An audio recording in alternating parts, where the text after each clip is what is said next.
हरे कृष्ण कृष्ण कृष्ण हरे हरे, हरे राम राम राम हरे हरे। तो just link share करके जो है ताकि सब लोग कनेक्ट हो जाएं, शुरू करते हैं। हरे कृष्णा। तो आप देख सकते हैं जैसा लाइट का थोड़ा सा प्रॉब्लम है, ये ब्लिंक कर रहा है, तो हमें सुनना है, देखने के लिए तो कुछ है ही नहीं।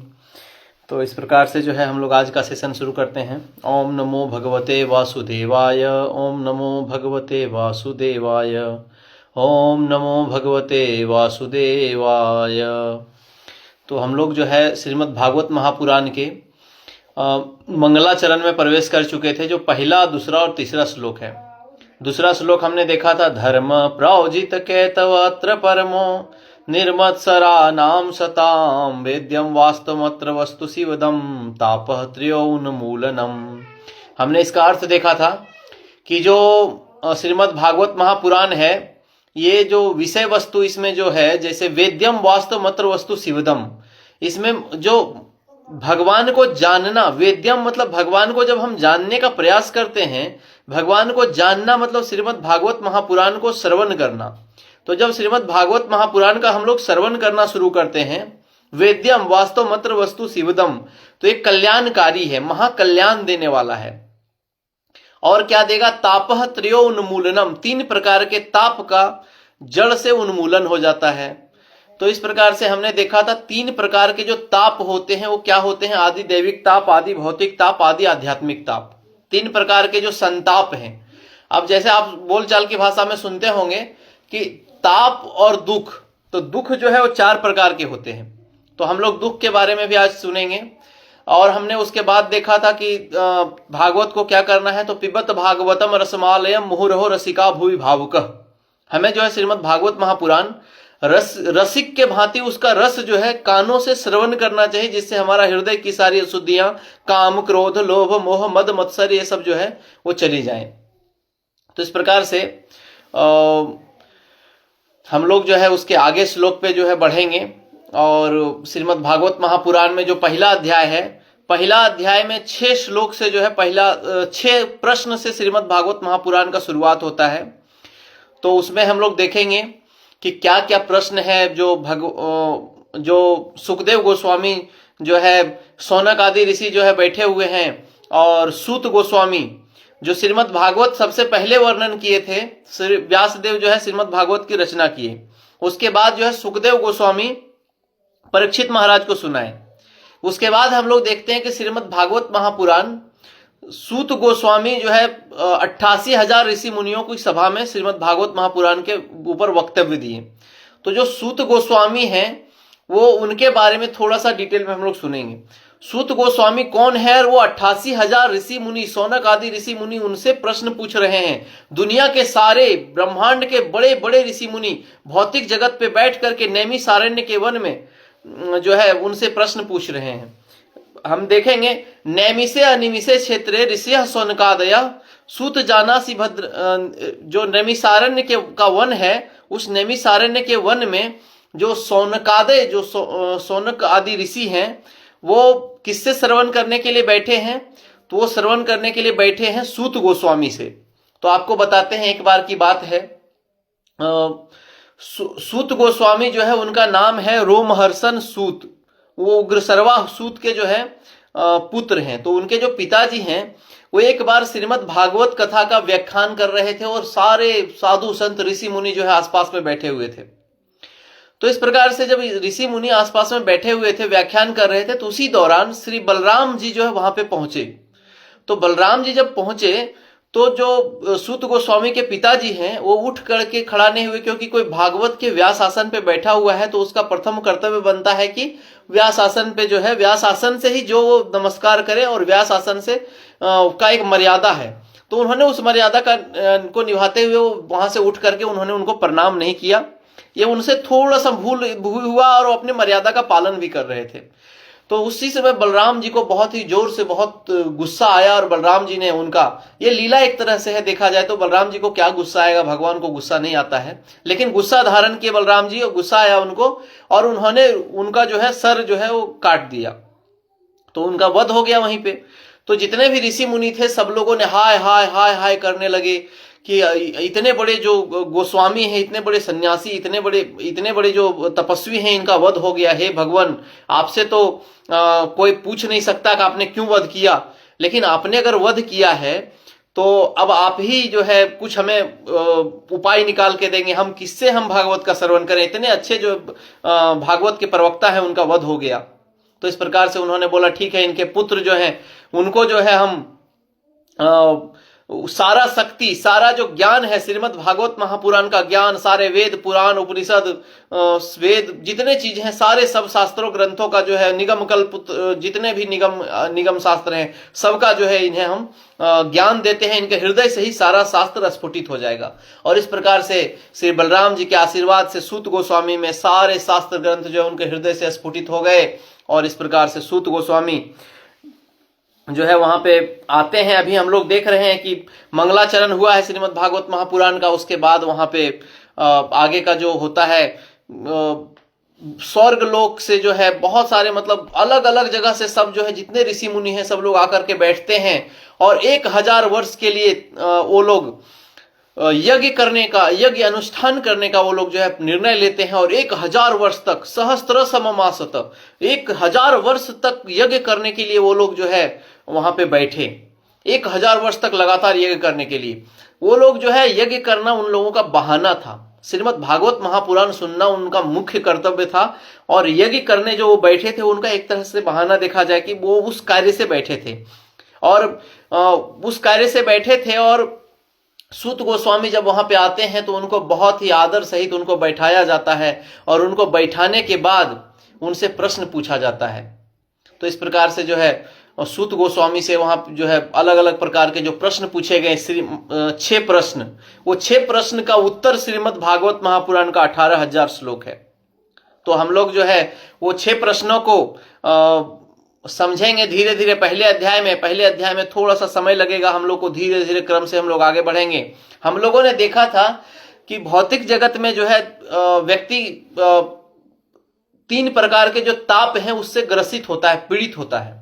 तो ये 3 प्रकार के ताप और उसके बाद जो है दुख, ये दुख और ताप हैं क्या, पहले हम समझेंगे कि इस भौतिक जगत में दुख ताप ये सब क्या है। उसके बाद हम समझेंगे ये सब दुख है, ताप है, तो इससे निकलने का कोई रास्ता तो होगा। तो श्रीमद् भागवत महापुराण इसका रास्ता बताता है। तो रास्ता अगर श्रीमद् भागवत महापुराण से पता चल रहा है तो हमें पता भी चलना चाहिए कि कितने दुख और संताप है इस भौतिक जगत में। तो हम लोग संताप के बारे में समझे थे, आदि दैविक, आदि भौतिक और आदि आध्यात्मिक ताप के बारे में। अभी हम लोग देखते हैं महाभारत से एक श्लोक का वर्णन आता है, जन्म मृत्यु जरा व्याधि दुख दोषानुदर्शनम। जन्म मृत्यु जरा व्याधि, आप इसको समझने का प्रयास करिए। जन्म भी एक दुख है, मृत्यु तो दुख है ही, आप सब जानते हैं। जरा और व्याधि, जरा मतलब बुढ़ापा, व्याधि मतलब बीमारी। तो कैसे ये दुख है, तो जन्म किस प्रकार से दुख है भक्तों, आप समझने का प्रयास करिए। आपको लगता है कि कोई जन्म लिया आपके घर में, आपके परिवार में कोई बच्चा जन्म लिया तो आपको बहुत हर्ष हो रहा है, बहुत खुशियां मनाई जा रही है, मिठाई बांटा जाता है, लोग पार्टी एक दूसरे को देते हैं, सम्मेलन करवाते हैं। लेकिन वो खुशी का माहौल आपके लिए होता है। वो जो बालक, वो जो बच्चा इस भौतिक जगत में आया है वो कितना दुख में है, वो दुख समझने के लिए हम लोग जो है जन्म के दुख के विषय में सुनेंगे। जन्म जो है आप समझिए, माँ का गर्भ जो है वो पूरी तरह से बंद होता है, हर प्रकार से माँ का जो गर्भ है वो बंद होता है चारों तरफ से। बच्चे को सांस भी लेना है तो माँ के श्वास के ऊपर निर्भर रहना पड़ता है। बच्चे को भूख लगा है तो माँ अगर मिर्च खा ले तो मिर्च का तीखापन बच्चे को चला जाएगा और बच्चा पेट में जो है गर्भ में तिलमिलाएगा, तड़पेगा, लेकिन उसके पास करने के लिए कोई चारा नहीं होगा। माँ अगर कुछ रूखा सूखा खा ले तो बच्चे को रूखा सूखा मिलता है। इस प्रकार से हम देखते हैं कि जो जन्म है वो जो उल्टा लटका हुआ, एक थैले में बच्चा जो है उल्टा लटका हुआ रहता है 9 महीने तक। 9 महीने तक उल्टा लटका रहता है एक थैले में। उसको बहुत ही अपार कष्ट का सामना करना पड़ता है, बहुत ही अपार कष्ट होता है। फिर वो भगवान से अनुनय विनय करता है कि हे भगवान, आप इस भौतिक जगत में हमको बाहर निकलने दीजिए माँ के गर्भ से। यहाँ से बाहर निकलने के बाद मेरा एक ही कर्तव्य होगा, मेरा एक ही कार्य होगा, मेरा एक ही क्रियान्वित होगा कि मैं आपका भजन करूंगा, आपका अनुसरण करूंगा, आप जो बोले हैं वो सब जो है जिस मार्ग पे आपने बताया है श्रीमद् भागवत में, श्रीमद् भगवत गीता में, उस मार्ग पे मैं चलूंगा। और इस प्रकार से जो बच्चा है, वो जो आत्मा, जो बच्चा है गर्भ में, वो भगवान से प्रार्थना करता है कि हमको कृपया इस उल्टे लटके हुए थैले से बाहर निकलने का अनुमति दीजिए, हमको शक्ति दीजिए कि हम इससे बाहर निकल सके।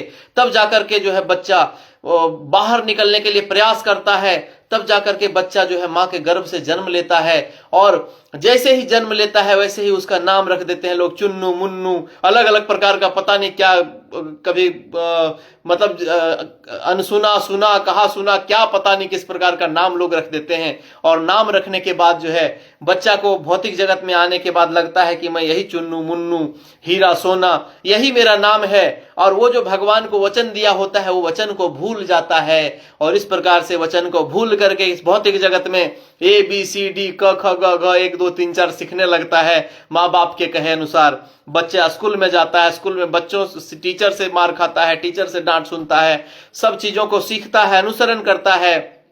अनुसरण करने के बाद धीरे धीरे इस भौतिक जगत में उसका देह जो है बड़ा होता है। और जैसे जैसे देह बड़ा होता है वैसे वैसे जन्म के बाद जो है व्याधि धीरे धीरे शरीर में पकड़ने लगता है। 10 का होगा, 15 का होगा, 20 का होगा, 25 का होगा, 30 का होगा, शादी होगा, बच्चे होंगे। उस प्रकार से उसके बाद जो है धीरे धीरे बीमारियां उसको घेरने लगेंगी। और अलग अलग प्रकार की जो बीमारियां हैं और इस प्रकार से जो है उसको सताने लगेंगी और व्याधि जो है उसको लग जाएगा। और दुनिया में कोई भी ऐसा व्यक्ति नहीं है जो व्याधि से मुक्त हो, सभी व्यक्ति थोड़ा ना थोड़ा व्याधि से ग्रस्त है। तो इस प्रकार से उसको जो है जन्म के बाद व्याधि लगता है, उसके बाद जरा आता है। जैसे ही आपने सुना पिछले क्लास में, आपने सुना पिछले सत्र में कि किस प्रकार से भगवान जो है संदेश भेजते हैं लोगों को कि अब तो मेरा भजन करो, अब तो मेरे पास आओ, अब तो मुझे याद कर लो, मैंने तुम्हें सब कुछ दिया है, इस ये भौतिक शरीर दिया है। लाखों पुण्यों का पर्वत जब एक साथ फलित होता है तो भौतिक तनुज जो मन तन जो है मनुष्य का तन मिलता है। इस प्रकार से हम लोग उसे गवा देते हैं और जरा जो है वो हमें ग्रसित कर लेता है। धीरे धीरे बुढ़ापा ग्रसित करता है और उसके बाद जो है मृत्यु आ जाता है, अटल सत्य जो है मृत्यु आ जाता है। और इस प्रकार से हम लोग देखते हैं कि जन्म मृत्यु जरा व्याधि, ये 4 प्रकार के दुख हैं। जन्म का दुख आप समझ लिए, जरा का दुख आप बुढ़ापा का दुख समझ लिए, दिखता नहीं है, सुनाई नहीं देता है, खा नहीं पाते हैं, चल नहीं पाते हैं, सब कुछ, बुद्धि विकसित होता है, बुद्धि चल रहा होता है, बुद्धि को मान मर्यादा इज्जत सब कुछ का ख्याल होता है, लेकिन फिर भी वो चल के जाके शौचालय तक नहीं जा सकता है बुढ़ापा में। उसे किस प्रकार से कष्ट होता होगा। एक बुजुर्ग व्यक्ति जो उस कष्ट से ग्रसित है, जरा के कष्ट से ग्रसित है, आप उनसे पूछने का प्रयास करिए। इस प्रकार से जो है जरा एक अटल सत्य है, जरा सबको आना है।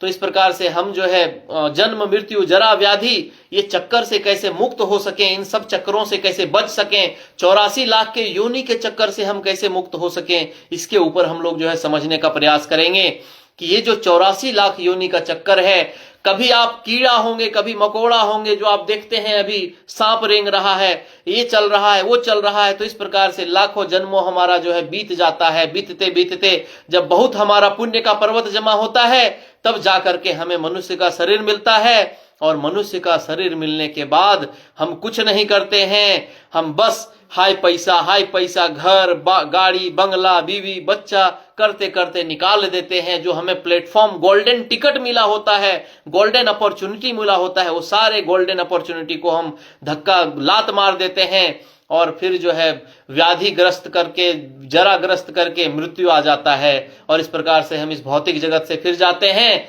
और जाने के बाद नरक स्वर्ग अलग अलग स्थान है। 28 प्रकार के नरकों का वर्णन आता है श्रीमद् भागवत महापुराण में। 1-2 नरकों के बारे में हम आपको बताते हैं। जो शराब पीने वाला व्यक्ति होता है वो आयह पान नाम के नरक में चला जाता है। आयह पान नाम का नरक में क्या सजा दी जाती है, अब आपका प्रश्न होगा। तो आयह पान नाम का जो नरक है उसमें अगर आपने 1 लीटर शराब यहाँ पे पिया है तो आपको 1000 लीटर आयह पान नाम के नरक में पिलाया जाएगा। गरम गरम खौलता हुआ लोहा का घोल, मुंह को सड़सी से ऐसे फाड़ दिया जाएगा, जबरदस्ती यमदूत लोग मुंह में डालेंगे। और इस प्रकार से जो है गरम गरम जलता हुआ आदमी, वहां पे वो शरीर मिलता है, वो वेदना का शरीर मिलता है, पीड़ा का शरीर मिलता है, दुख का शरीर मिलता है, उसमें अत्यंत दुख होता है और इस प्रकार से नरक जाता है, स्वर्ग जाता है। अलग अलग व्यक्ति जो है अलग अलग जगह पे अपने कर्मों के हिसाब से फल भुगतते रहता है। लेकिन इस भौतिक जगत में आने के बाद भी, यहां सब कुछ पता चलने के बाद, अगर आपके पास कोई साधु आता है, आपको प्रवचन करता है कि अब तो सुधर जाओ, भगवान का नाम ले लो, बुढ़ापा आने वाला है, समय बीत रहा है, लेकिन कोई भगवान का नाम नहीं लेता है। तो इस प्रकार से सब लोग जो है, जो सुन रहे हैं, जहां तक भी सब लोग सुन पा रहे हैं, सब लोगों को बस एक ही कर्तव्य हमें करना चाहिए। दिन में कम से कम 10 मिनट आप शुरुआत में भगवान को देना शुरू करिए। भगवान का जो नाम है, हरे कृष्ण कृष्ण कृष्ण हरे हरे, हरे राम राम राम हरे हरे, भगवान के हरि नाम का गुणगान करिए, जप करिए। इस प्रकार से जो है भौतिक जगत से मुक्त हो जाइए। वैसे भौतिक जगत से मुक्त होना बिना किसी साधु संग के ये बिल्कुल भी पॉसिबल नहीं है, क्योंकि भगवान ने भक्ति अपने हाथ में नहीं रखा है। भगवान ने जो भक्ति है वो अपने भक्तों के पास दे दिया है। भक्तात संजायते भक्ति, जो भक्ति है आपको भक्त के संपर्क में जाने से ही मिलेगा। उदाहरण के स्वरूप में आपको एक कहानी सुनाते हैं, एक सुंदर सा दृष्टांत सुनाते हैं, और उसके बाद जो है आप समझिएगा कि इस भौतिक जगत का मोह किस प्रकार से व्यक्ति को ग्रस्त कर लेता है। साक्षात नारद मुनि आकर के भी व्यक्ति को मुक्त नहीं कर पाते हैं। एक बार की बात है, नारद मुनि जाते हैं वैकुंठ में, भगवान विष्णु को बोलते हैं, आप बहुत ही क्रूर हैं। आपके जो इतने सारे जीव हैं, अंश हैं, जिनसे आप इतना अधिक प्रेम करते हैं, वो सारे जीव भौतिक जगत में जा करके अलग अलग प्रकार के बीमारी, जरा, व्याधि, रोग से ग्रस्त है। लोग एक दूसरे को मार रहे हैं, भाई भाई से लड़ रहा है, इंच इंच जमीन के लिए लड़ाई झगड़ा हो रहा है। इस प्रकार से जो है भौतिक जगत में बहुत कोलाहल मचा हुआ रहता है, और वहां सब आपके जो जीव हैं, अंश हैं, वो सब कष्ट को पाते रहते हैं, लेकिन आप किसी एक को भी भौतिक अपने इच्छा से किसी को नहीं लेके आते हैं। तो भगवान विष्णु बोलते हैं, हे मुनीश्वर, हे नारद मुनि, आप तो सही बोल रहे हैं, लेकिन आपको हम ये डिपार्टमेंट दे देते हैं कि जाइए, आप भौतिक जगत पे जाइए और किसी व्यक्ति को हमारे बैकुंठ में लेकर के आइए। मैं उसका कोई एग्जाम नहीं लूंगा, कोई परीक्षा नहीं लूंगा, उसे सीधा अपने धाम में एंट्री ले लूंगा। बोले ठीक है, हम जाते हैं। इस प्रकार से नारद मुनि भौतिक जगत में आते हैं। एक गांव में पहुंचते हैं, और पहुंचने के बाद उस गांव में जो है एक कैलाश नाम का व्यक्ति मिलता है। और कैलाश नाम का व्यक्ति इस भौतिक जगत में एक छोटा सा घर होता है उसका, उस घर में छोटा सा बच्चा होता है, लगभग 8वां 9वां में पढ़ने वाला एक बच्चा होता है, समझिए 8 9th क्लास में पढ़ने वाला बच्चा होता है। और वो जो है वहां पे आते हैं नारद मुनि, और कैलाश को बोलते हैं, कैलाश, मैं नारद मुनि हूं, मैं भगवान ने मुझे भेजा है, चलो तुम मेरे साथ। इस भौतिक जगत में कुछ नहीं रखा है, इस चमड़ी के नीचे जो है सिर्फ जो है मल, मूत्र, पीप, मांस, रक्त, ये सब भरा हुआ है, और कुछ भी इस भौतिक जगत में नहीं है, कुछ भी नहीं इस भौतिक जगत में है। यहाँ पे कुछ नहीं रखा हुआ है। ये 1 सेंटीमीटर स्किन अगर हट जाए तो उसके नीचे मांस, मल, रक्त जो है, ये सब एकदम गंदा गंदा चीज भरा पड़ा है। क्या इस भौतिक जगत में रमे पचे हुए हो, चलो यहां से निकलो। तो बोलते हैं, आप बात तो सही बोल रहे हैं नारद मुनि, लेकिन थोड़ा सा हमको समय दीजिए। अभी देखिए मेरा 10वां का एग्जाम होने वाला है अगला साल, अभी थोड़ा सा अच्छा सा रिजल्ट आने दीजिए, उसके बाद जाएंगे, अगला बार आइए। नारद मुनि चले जाते हैं, बोलते हैं ठीक है, मैं कुछ दिन बाद आऊंगा। इस प्रकार से नारद मुनि चले जाते हैं, और फिर से जो है कुछ दिन बाद आते हैं तो देखते हैं कैलाश 10वां का एग्जाम दिया, एग्जाम में टॉप हुआ, मिठाई बांट रहा है, लोगों को खुशियां मना रहा है कि हम टॉप कर गए एग्जाम में। नारद मुनि आते हैं, बोलते हैं कैलाश, अब तो चलो, 1 साल बीत गया, तुम सब कुछ कर लिया, अव्वल दर्जा ले आया तुमने, अब तो चलो। इस प्रकार से कैलाश जो है बोलता है नारद मुनि का, भी कहां आप खुशी में जो है दुख डालने के लिए आ गए नारद मुनि। अभी बताइए, हम 10वां क्लास में पास हुए अव्वल दर्जे से, अभी जो है हमको अगर मर जाएंगे, अभी हम चले जाएंगे तो लोग कितना रोएगा, कितना दुख होगा इन लोगों को, इसीलिए अभी छोड़ दीजिए, हमको अभी रहने दीजिए, कुछ दिन और रहने दीजिए, थोड़ा देखने दीजिए संसार में, थोड़ा अभी शादी उदी का उम्र होने वाला है, थोड़ा शादी वगैरह करने दीजिए, उसके बाद देखा जाएगा। तो इस प्रकार से जो है नारद मुनि चले जाते हैं। 5-10 साल बाद आते हैं, फिर देखते हैं कि उसके बच्चे हो गए, छोटे छोटे, शादी हो गया है। बोलते हैं कैलाश, अब तो चलो, इस भौतिक जगत के मोह तुमने तुमको पूरी तरह से ग्रस्त कर लिया है, बीवी बच्चा सब चीज के मोह में तुम जो है फंस चुके हो, अब तो चलो इस भौतिक जगत से, अब तो मुक्त हो जाओ। तो कैलाश फिर से बोलता है, नारद मुनि देखिए, छोटा मोटा नन्हा मुन्ना बच्चा है, इसको छोड़ के कैसे जाए बताइए, इतना प्यारा बच्चा है, इसको छोड़ के कैसे जाएं? इस भौतिक जगत में जो है रमे पचे हुए जो कैलाश है वो पूरी तरह से जो है इस भौतिक जगत में रम जाता है। नारद मुनि बोलता है कि चले जाइए आप, कुछ दिन बाद आइए। नारद मुनि फिर से कुछ दिन बाद आते हैं और नारद मुनि देखते हैं तो उसके बच्चे सब बड़े हो जाते हैं। कैलाश जो है वो बहुत उम्रदराज हो जाता है, 50-60 साल का हो जाता है। बोलते हैं अब तो तुम्हारा बुढ़ापा आ गया, अब तो चलो। बोलता है कैलाश की देखिए एगो दुकान दिए हैं, राशन का दुकान दिलवाए हैं इन लोग के लिए, ये लोग कुछ नहीं संभाल पाता है, पता नहीं कब चोरी हो जाए, इसलिए हम ही को सब देख रेख करना पड़ता है पूरा घर में। मेरा बेटा लोग बहुत नालायक है, इन लोग के ऊपर कुछ नहीं छोड़ सकते हम। तो इस प्रकार से नारद मुनि को बोलता है कि मेरा बेटा लोग बहुत नालायक है, अभी हमको सब देखना पड़ता है, अभी हम नहीं जाएंगे। नारद मुनि थोड़ा कुछ दिन बाद आइए। नारद मुनि बोलते ठीक है, कुछ दिन बाद आते हैं। नारद मुनि कुछ दिन बाद आते हैं और कुछ दिन बाद आने के बाद देखते हैं कैलाश को ढूंढते हैं। बोलते कैलाश, कैलाश कहाँ गए? कैलाश तो उधर से कुत्ता भाव भाव भाव भाव करते हुए आता है। बोलता है हम कैलाश, हम। बोले अरे कैलाश तुम कुत्ता बन गए? बोला हाँ, मैं अपने घर का रखवाली करने के लिए, हम रखवाली करना था मेरे घर का हमको, इसीलिए हमको इस जन्म में कुत्ता बनना पड़ा और कुत्ता बन के हम अपना घर का एकदम अच्छे से देख रेख कर रहे हैं। रात में भी कोई आता है 2 बार भौंकते हैं, एकदम दूर तक चला जाता है डर से। और इस प्रकार से कैलाश जो है कुत्ता का अधोगति हो गया, उसका कुत्ता का जन्म उसको मिला समझिए। और कुत्ता का जन्म मिलने के बाद नारद मुनि बोले अब तो इस कुत्ते के शरीर से मुक्त हो जाओ, अब तो चलो। बोलते हैं नहीं नारद मुनि, अब तो और अच्छा है, आराम है, ठंडा भी कम लगता है, गर्मी भी कम लगता है, ज्यादा झंझट नहीं, जो कुछ मिलता है खा लेते हैं, घर का रक्षा बड़ा अच्छा से हो रहा है। देखिए बच्चा लोग कितना नालायक है मेरा, हमको ही मारने कभी कभी आ जाता है। तो इस प्रकार से कैलाश कुत्ता बनता है। बोलता है जाइए थोड़ा दिन बाद आइए। नारद मुनि थोड़ा दिन बाद आते हैं, देखते हैं कि यहाँ तो कुत्ता भी नहीं रहा। बोलते कैलाश, कैलाश कहाँ गया कैलाश? तो एक उधर से पेड़ जो है वो आवाज देता है नारद मुनि को। पेड़ जो है क्योंकि पेड़ में जो आत्मा है वो नारद मुनि एक तपस्वी साधु है, इसलिए वो बात कर सकते हैं। तो जो पेड़ में आत्मा होता है वो बोलता है हम कैलाश, हम। तो देखते हैं एक पेड़ जो है इस प्रकार से बाह फैलाए हुए अपने घर के ऊपर डाली रखा हुआ है और बोल रहा है कि हम कैलाश। तो आप समझिए जो इसको घर से बहुत ज्यादा आसक्ति होता है कि हमको ये घर ही लेके रहना है, तो अपने घर के बगल में ही उसको पेड़ का जन्म मिलेगा। और पेड़ का जन्म मिलने के बाद वो अपने घर के ऊपर ऐसे डाली करके रहेगा। तो आपके घर के बगल में भी कोई पेड़ है और उसका डाली आपके घर के ऊपर ऐसा पकड़ के रखा है, तो समझिए आपका कोई पूर्वज है, उसका जितना डाली आप काटेंगे उतना कष्ट होगा आपके पूर्वज को। तो इस प्रकार से जो है कैलाश पेड़ बन जाता है। और पेड़ बनने के बाद नारद मुनि बोलते हैं अब तो चलो कैलाश, अब क्या कर रहे हो, अब तो चलो।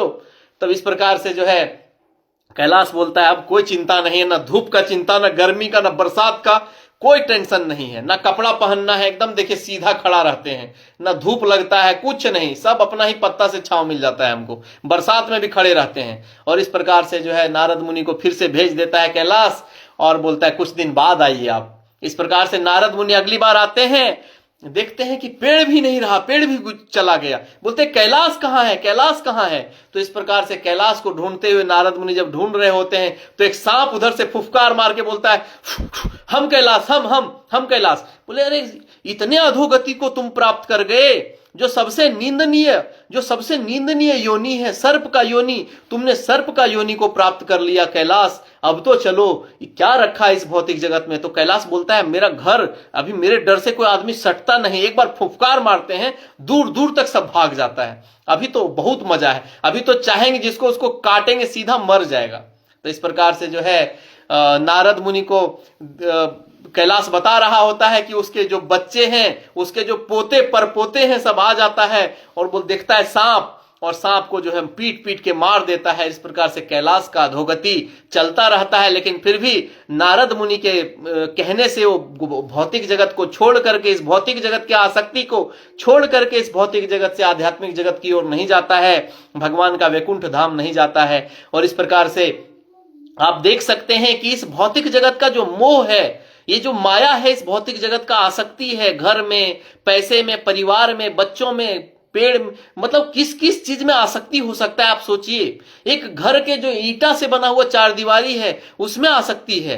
इन सब चीजों में आसक्ति रखने से कोई लाभ नहीं, आसक्ति खुद से जाएगा भी नहीं। तो आपको करना क्या है, तो नित्य श्रीमद् भागवत का श्रवण करना है, ताकि जब अंत काल आए तो आपको हरि का याद आए, तुलसीदास गोस्वामी बोलते हैं, रट ले हरि का नाम जिभुआ, रट ले राम का नाम जिभुआ, अंत समय में जिभुआ हिली ना हिली, डुली ना डुली। बोलते हैं मेरा जीभ हिले ना हिले, डुले ना डुले, राम का नाम रट लो, जीभ राम का नाम रट लो, कि ऑटोमेटिकली जो है नाम इस जीभ से जो है भगवान का नाम निकल सके, राम का नाम निकल सके। तुलसीदास गोस्वामी ऐसा बोल रहे हैं, इतने बड़े भक्त आचार्य बोल रहे हैं, तो समझिए आपकी हम किस खेत के मूली हैं।